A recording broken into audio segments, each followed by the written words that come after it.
Hola, buenas.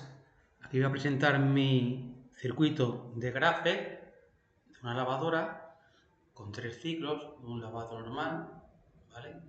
De unos 35 segundos, de agua fría y agua caliente.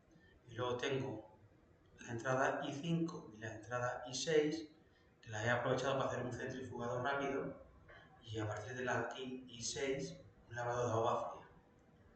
Vamos a proceder a simularlo con el PLC Lab. Daremos el Start y empezará el ciclo de llenado de agua. Una vez que llegue aquí al nivel, pasará al siguiente ciclo. Ha llegado, pasará al siguiente ciclo de temperatura de 35 grados y empieza a lavar.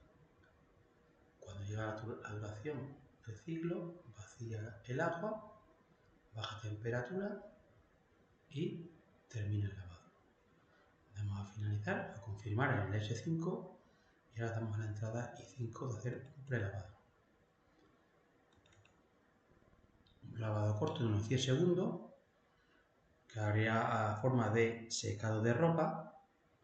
Durante los 10 segundos se supone que la ropa estaría seca. Y pasaríamos al siguiente ciclo, I6, en el cual hacemos un lavado de agua fría. En vez de tener 35 grados de temperatura, tendríamos unos 10 grados de temperatura. Esta llena de agua, continúa con el ciclo del lavado a 10 grados de temperatura y una vez que termine el lavado, desagua.